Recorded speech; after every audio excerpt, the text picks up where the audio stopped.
नमस्कार आप सभी को। इस वीडियो में मैं आपको बताऊंगा भारतीय न्याय संहिता में सेक्शन 29। जो ये सेक्शन 29 है, यहाँ पर बता रहा है कि जो एक्सक्लूजन होगा ऑफेंसेस का, जब भी कोई offence independently of harm caused किया जाता है। अब मैं इस सेक्शन को आपको अच्छी तरह से समझाने की कोशिश करूंगा, लेकिन जो ये सेक्शन 29 है, इसमें 3 सेक्शन मेंशन किए गए हैं, जो कि सेक्शन 25, 26 और जो 27 है। इन 3 सेक्शन इसमें बताए गए हैं। इन तीनों सेक्शन से रिलेटेड है सेक्शन 29। अब सबसे पहले आपको पता होना चाहिए जो सेक्शन 25 से लेकर के 27 तक जो सेक्शन है, 25, 26, 27 जो सेक्शन है, ये यहाँ पर क्या बता रहे हैं। इन तीनों सेक्शन को मैंने आपको ऑलरेडी बता दिया है।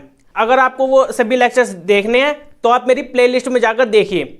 मेरी अलग से भारतीय न्याय संहिता की अलग से प्लेलिस्ट बनी हुई है, उसमें आप जाकर वो पिछली वीडियोस देख सकते हैं, और जो अदर वीडियोस है अदर सेक्शन से रिलेटेड वो भी देख सकते हैं। और जो ये तीनों सेक्शन है इसमें 25, 26, 27, ये यहाँ पर इसको आगे बताते हैं। ये मतलब कि एग्जेप्शंस हैं यहाँ पर 26, 27, 28 के। जब भी यहाँ पर कोई ऑफेंस किया जा रहा है तो वो वहाँ पर एक किस्म से एक इंटेंशनल बेस पे किया जा रहा हो, या फिर उसको हार्म कॉज करना ही था, या फिर लाइकली टू कॉज डेथ हो जाता है। तो इस तरह के इसमें कुछ लाइनें दी गई है सेक्शन 29 में। तो यहाँ पर ये एकदम से आगे बताती है सेक्शन 25, 26, 27 को ही। मान लीजिए जो मैंने सेक्शन 25 में आपको क्या बताया था कि जब भी किसी को ग्रीवियस हर्ट हो रहा है या फिर किसी की डेथ हो रही है और वहाँ पर जो उन्होंने एक्ट किया था वो विद कंसेंट किया था, मतलब कि वो कंसेंट द्वारा किया जा रहा था ना। मैंने आपको 25 में बताया था सेक्शन में, जैसे गेम का मैंने आपको एग्जांपल बताया था। अब जब गेम वहाँ पर खेला जा रहा है तो वहाँ पर विद कंसेंट खेला जा रहा है। जैसे मैंने आपको तलवारबाजी का आपको वहाँ पर एग्जांपल बताया था। अब तलवारबाजी अगर एक दूसरे के साथ खेल करते हैं तो वहाँ पर किसी की डेथ भी हो सकती है, ग्रीवियस हर्ट भी हो सकता है, तो वहाँ पर उसकी लायबिलिटी नहीं बनेगी क्योंकि वो म्यूचुअल कंसेंट से खेल रहे हैं। या फिर कोई अदर गेम ले लीजिए, अगर वहाँ पर वो विद इंटेंशन कोई ऐसा एक्ट करता है, इंटेंशन उसकी इंटेंशन है वहाँ पर उसकी डेथ कोज करने की, या फिर वहाँ पर उसको कोई ग्रीवियस हर्ट पहुँचाना है सेक्शन 25 के अंडर, तो वहाँ पर उसको उस डिफेंस नहीं मिलेगा। जो सेक्शन 29 है यहाँ पर यही बता रहा है। एक किस्म से वहाँ पर जो एग्जेप्शन दी गई थी, जो सेक्शन 25 में जो एग्जेप्शन थी, वहाँ पर उसका डिफेंस नहीं लेगा। ये सेक्शन 25 ये सेक्शन 29 यहाँ पर बता रहा है। और जो सेक्शन 26 था, जब भी गुड फेथ में कोई एक्ट किया जा रहा हो, किसके गुड फेथ में, किसी पर्सन के गुड फेथ में, लेकिन वो उसकी एज है ना वो मेजोरिटी एज का है, वो बड़ा पर्सन है वहाँ पर, मतलब कि जो 12 साल से ऊपर का जो पर्सन है वहाँ पर।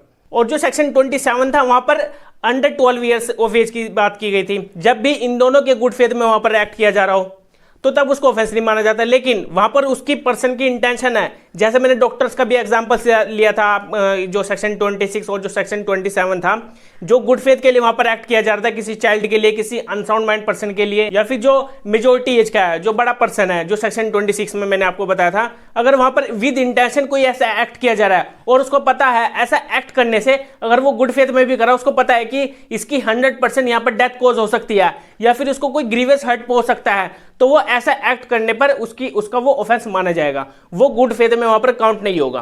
तो ये सेक्शन 29 एक किस्म से आगे बताता है कि कब वहां पर उन एग्जेप्शंस को एक्सक्लूड कर दिया जाएगा। सेक्शन 29 में यही बताया गया कि उनको डिफेंस नहीं मिलेगा। सेक्शन 25, 26 और जो 27 था, जो मैंने आपको एग्जेप्शंस वहां पर बताए थे, चाहे वहां पर कंसेंट हो या ना हो।